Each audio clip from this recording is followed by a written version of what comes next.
Herr Keggi, Sie erlebten bei einem Motorradunfall eine Nahtoderfahrung.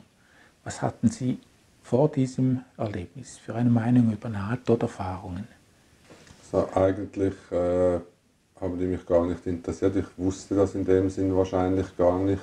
Es ist schwierig, mich zurückzuerinnern, aber ich glaube, ich habe mich vorher nicht damit mit beschäftigt. Wie kam es zu dem Motorradunfall, bei dem Sie diese Nahtoderfahrung erlebt haben?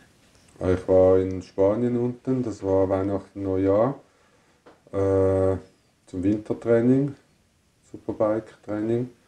Und ich bin dann mit sehr hoher Geschwindigkeit beim Bremsen sehr wahrscheinlich auf Öl gekommen und habe dann einen sogenannten Highsider gemacht und bin dann fast 60 Meter durch die Luft geflogen und ziemlich genau auf dem Kopf gelandet, weil mein Rennkombi hatte keinerlei Beschädigungen, aber mein Helm war defekt, also zerbrochen, und ich bin also voll auf den Kopf geflogen und es hat mir buchstäblich das Licht ausgelöscht. Was erlebten Sie da? Ich mag mich noch erinnern, dass irgendwas nicht stimmte mit dem Motorrad, also eben, dass das gerutscht ist und ich wusste, jetzt kommt ein Sturz. Das sind dann so Überlegungen in Millisekunden, denke ich. Ich habe dann das Motorrad verlassen, nach oben. Also ich hab immer noch im Blick, wie sich das Motorrad von mir entfernt. Respektive ich habe mich natürlich vom Motorrad entfernt und bin dann durch die Luft geflogen. Wie weit und wie hoch, weiß ich nicht mehr. Es ist einfach eine gewisse Zeit gegangen und ich kann mich noch erinnern, ich wusste jetzt, Schmerz dann wie natürlich bei jedem Sturz. Ich hatte schon viele Stürze und dann kommt der Aufprall und dann schmerzt. Und das war dann ein bisschen ein spezieller Schmerz, weil ich eben nur auf den Kopf geflogen bin. Das war ganz extrem und stechend und ganz kurz und dann war ich quasi weg. Und ich bin dann wieder aufgewacht, wahrscheinlich ein paar Sekunden später, habe Panik gehabt unter dem Helm, wollte den Helm abziehen. Aber mit den Handschuhen geht das schlecht. Bin dann wieder in Ohnmacht gefallen oder habe das Bewusstsein verloren, so muss ich es am besten sagen. Und dann kam eigentlich die Stille, also eine extreme Stille. Es war ruhiger, wie wenn man ins Bett geht. Also es ist einfach alles weg, so wirklich null, gar nichts, kein Ton und kein Brummen und kein Summen und nichts. Und dann der genaue Moment, wo ich quasi, ich sage das jetzt einfach mal so, wo ich den Körper verlassen habe, den Moment mag ich mich nicht erinnern. Meine Erinnerung fängt auch da an, wo ich vielleicht 5 Meter über meinem Körper war und weiter weg. Also es ging nach oben, wie wenn man heute mit einer Drohne filmt und nach oben geht, dann das ist dasselbe Bild. Und ich habe mich dann gesehen, am Boden liegen, relativ so ein bisschen verkrüppelt, und habe das Motorrad gesehen. Ich habe gesehen von oben, wie die Streckenposten mit Feuerlöscher gekommen sind, haben das Motorrad gelöscht, das hatte gebrannt auch. Und ich war da oben, habe das alles beobachtet und was eigentlich das Interessanteste am Ganzen war, das hat mir, glaube ich, das Leben auch ein bisschen im positiven Sinn verändert oder eine Bewusstseinserweiterung gebracht. Ich habe meinen Körper, jeder Mensch oder die meisten haben eine gewisse Eigenliebe zum Körper. Sie gehen am Morgen vor den Spiegel, sie rasieren sich, Frauen schminken sich und man kämmt sich die Haare und so weiter. Oder man geht ins Training, damit der Körper schön ausschaut. Und das ist eine gewisse Eigenliebe zu seinem Körper. Und ich habe meinen Körper in dem Moment als ein Stück Abfall gesehen. Also er hatte für mich in dem Moment nicht mehr Wert wie eine zerknüllte Cola-Dose, die irgendwo am Straßenrand liegt. Das war eigentlich extrem. Es war ein Fremdkörper, zu dem ich irgendwo eine Verbindung hatte. Ich war ja auch ein paar Jahre in dem Körper drin, respektive jetzt halt aus dem Körper draußen. Das war für mich auch ganz klar für mich selber der Beweis, dass ich effektiv aus dem Körper draußen war. Weil ich habe zu dieser Zeit ja Spitzensport betrieben. Ich hatte eine sehr große Eigenliebe zu meinem Körper, weil das war ja auch mein Werkzeug für den Sport. Und ich habe dann trainiert, die Technik und so weiter. Und das war einfach nichts mehr wert. Das war Abfall, brauche ich nicht mehr. Und was auch sehr schön war, das Gefühl von, es sind alle Probleme weg. Selbst wenn man eigentlich keine Probleme hat, man hat trotzdem Probleme. Und wenn es nur, man besitzt ein schönes Motorrad und jetzt muss man neue Reifen raufziehen oder man muss einen Ölwechsel machen oder man muss etwas reparieren. Das sind alles so die kleinen Alltagsprobleme. Und das war alles weg. Also es war eigentlich die perfekte Idylle. Es war ruhig, alle normalen Probleme waren weg und für mich war das Resümee am Schluss, es war alles Irdische, war weg.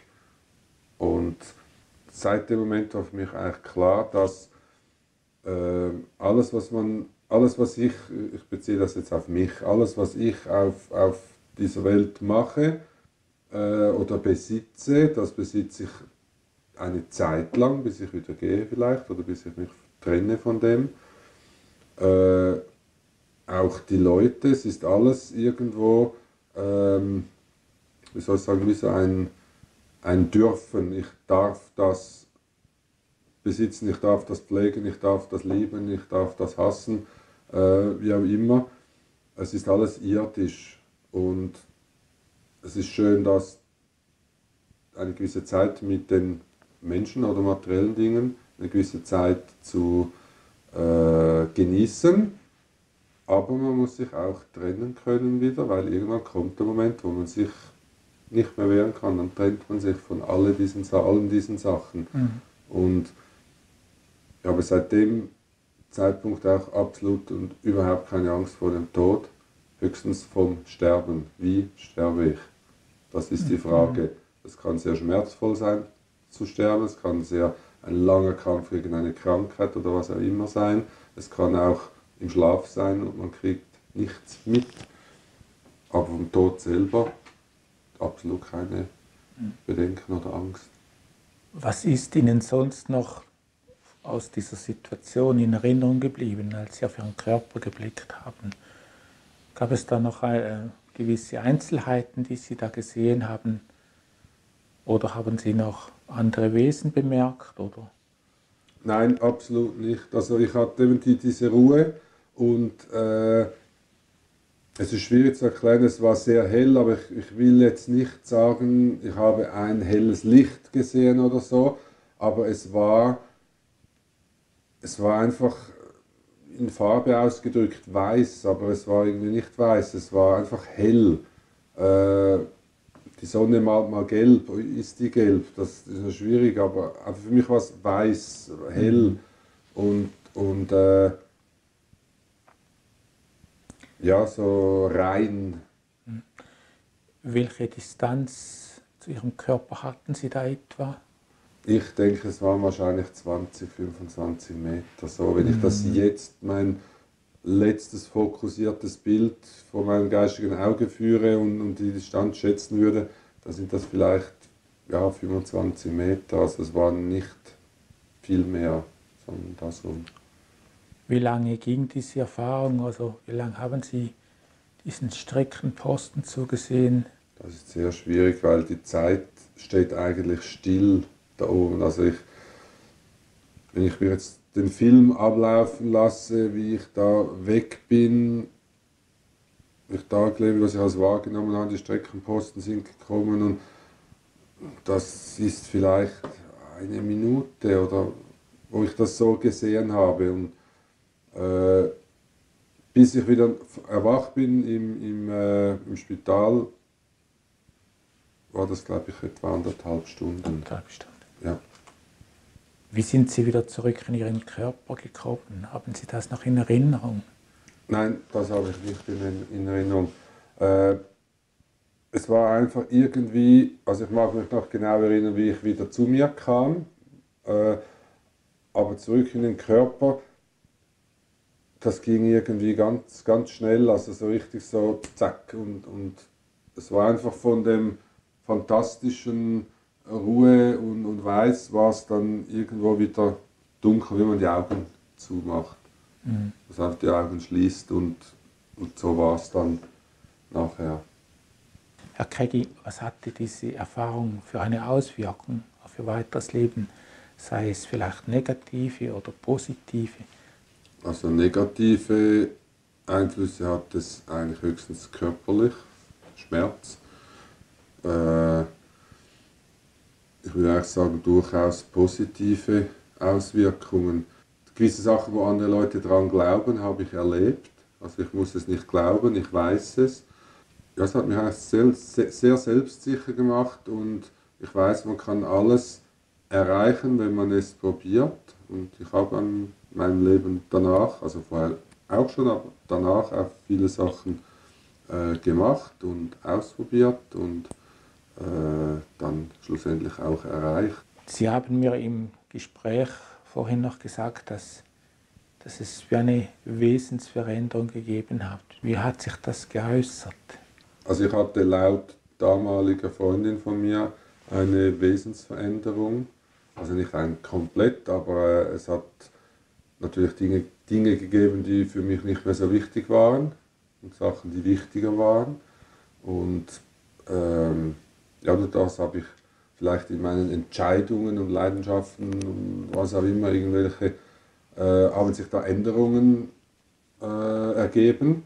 Eigentlich hauptsächlich von die Bewusstseinserweiterung. Also wenn man irgendwo hinschaut, der normale Mensch sagt, der sieht einen Wald. Und ich sehe dann halt schon die Bäume und die Ästchen und die Tierchen und die Käfer und einfach die ganzen Details, aber auf einen Blick und so auch im normalen Leben. Ich weiß, dass ich eine Zeit lang auf dieser Erde, in diesem Leben bin und das will ich dann auch so gut es geht genießen und mit einem gewissen Egoismus auch, aber auch mit Leuten oder Tiere oder was immer die einem gut gesinnt sind, die sollen teilhaben daran. Herr Kreggi, herzlichen Dank für das Gespräch. Bitte.